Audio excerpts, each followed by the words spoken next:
Ես կանխատեսում եմ, որ այս քննարկումից հետո նաև հետևյալ մի արձագանքն լինելու, որ պետական պաշտոնյաների աշխատավարձերը, պարգևատրումները եւ այլն, ես այսօր առավոտ հատուկ հանել եմ այս քննարկումից առաջ, խնդրել եմ ֆինանսների նախարարությունը տա տեղեկատվություն եւ երբ որ ես խոսում եմ 238 միլիարդ աշխատավարձի մասին, ուրեմն պիտի ասեմ, որ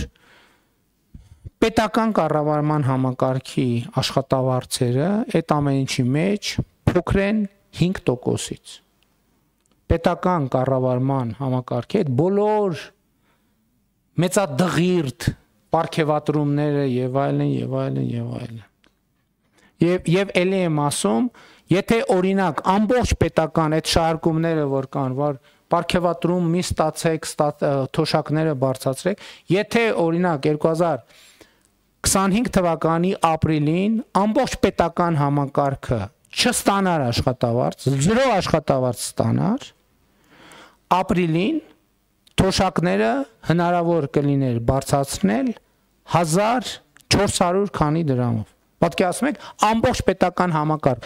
դատարաններով, դատախազությունով, պետական նախարարություններով եւ այլն, բոլորը ոչ մեկ 0 աշխատավարձ, բայց այդտեղ կա մի նրբություն։ Այդ աշխատավարձ, այդ թոշակը, որը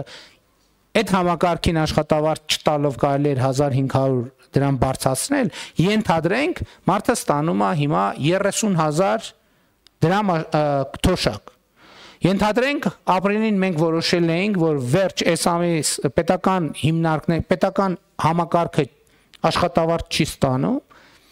եւ դրա արդյունքում պետք է թոշակառուն ստանալ 31500 դրամ կենսաթոշակ։ Որոշումը կլիներ, բայց կենսաթոշակների 70%-ը այդ կենսաթոշակը չի ստանա ֆիզիկապես, որտեվ հռչակված կլներ, բայց այն համակարգը, որը պիտի այդ թոշակը A կետից հասնի B կետը, ուղղակի այդ համակարգը գոյություն չէր ունենա։ Լավ, մի ամիս կարար գոյություն ունենար, երկրորդ ամիսը գոյություն չէր ունենա արդեն։ Լավ, երկրորդ ամիսը գոյություն ունենար, երրորդ ամիսը գոյություն չէր ունենա վստահաբար։ Որովհետև ոչ մեկ չէր համաձայնվի առանց աշխատավարձի աշխատել։ Եթե համաձայնվեին առանց աշխատավարձի աշխատել, ուրեմն մի բան այն չի։ Ուրեմն ժողովուրդը պետք է մտածեր։ Թույլ տալիս է, որ իրանք առանց աշխատավարձի աշխատեն, դե թույլ չի տալիս։ Հարգելի գործընկերներ, շնորհակալ եմ ձեր ուշադրության համար եւ մաղթում եմ մեզ, ձեզ 2024 թվականի պետական բյուջեի կատարման հաշվետվության հաջող եւ արդյունավետ քննարկումներ, որոնց արդյունքում այդ քննարկումների արդյունքն էլ պետք է ի վերջո մենք ուրվագծենք, թե ինչ արդյունք ենք ուզում ունենալ։ Մենք ուզում ենք ունենալ ավելի լավ պատկերացումներ, ինչպես կարող ենք ունենալ ավելի շատ եկամուտներ պետական բյուջե եւ ինչպես կարող ենք մեր ծախսերը դարձնել առավել արդյունավետ, առավել հասցեական, որպեսզի այդ ծախսերը առավել